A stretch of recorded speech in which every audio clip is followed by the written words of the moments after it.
Durante o século XV acontecia a Guerra dos 100 Anos. Já há 90 anos, a Inglaterra protestante enfrentava a França católica.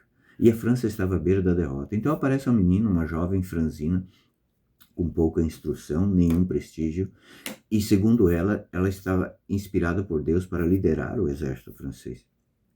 A França não tinha muitas opções e aceitou. Mas era impensável uma mulher lutando naquela época numa profissão que era predominantemente masculina.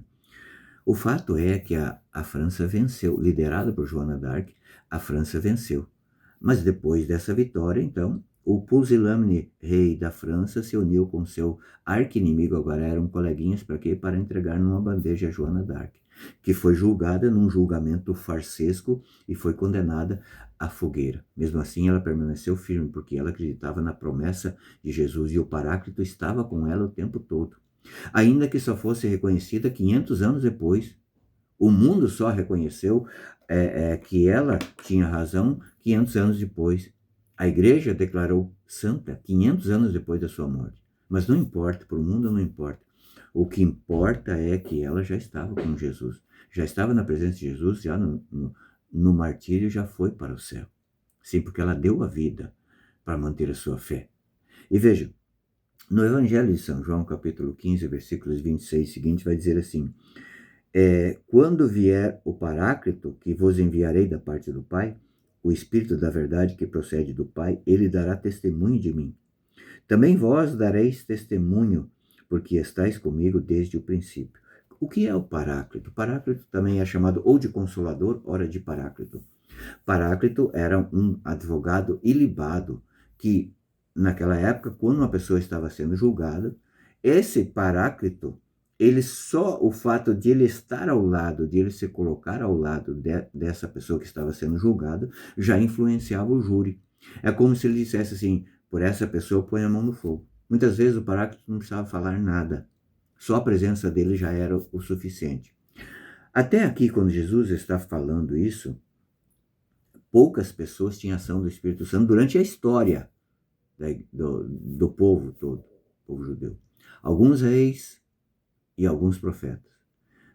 Na sexta-feira, quando Jesus morreu, então, o véu do templo se rasgou de cima a baixo. Porque esse véu, ele encobria os santos dos santos, que era a Arca da Aliança ali, onde era o local mais santo, mais sagrado do templo.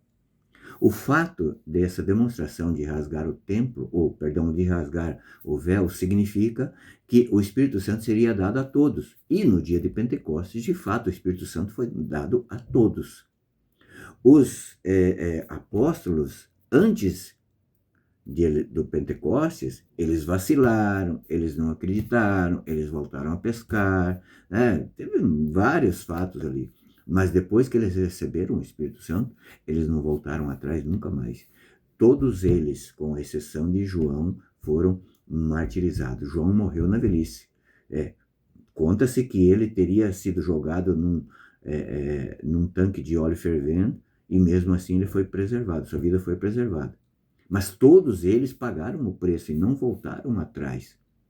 Mas é exatamente para isso que Jesus, então, previne-os e previne-nos sobre isso. Veja, disse-vos essas coisas para vos preservar de alguma queda, tá? Eles vos expulsarão das sinagogas e virá a hora em que todo aquele que vos tirar a vida julgará prestar culto a Deus. Procederão desse modo porque não conheceram o Pai e nem a mim. Disse-vos, porém, essas palavras para que quando chegar a hora vos lembreis de que vos anunciei. Um dos primeiros que foi julgado e condenado foi Estevão. Estevão foi apedrejado, porque Estevão estava falando a verdade. Mesmo assim, ele foi apedrejado e, ao olhar para o céu, ele viu a glória de Deus. E a história de Joana d'Arc também fala isso, que olhou para o céu e viu a glória de Deus. Nós não podemos nos arrogar como mártires, não. É uma graça que Deus dá. Mas nós temos que todos os dias estar na presença do Espírito Santo. Santo Agostinho diz: se você foi batizado no Espírito, não foi batizado no Espírito Santo, peça. E se você já foi, peça ainda mais. Nós temos que estar cheios do Espírito Santo, porque o inimigo ainda continua querendo derrotar. Mas o Espírito Santo nos dará a vitória. Deus te abençoe.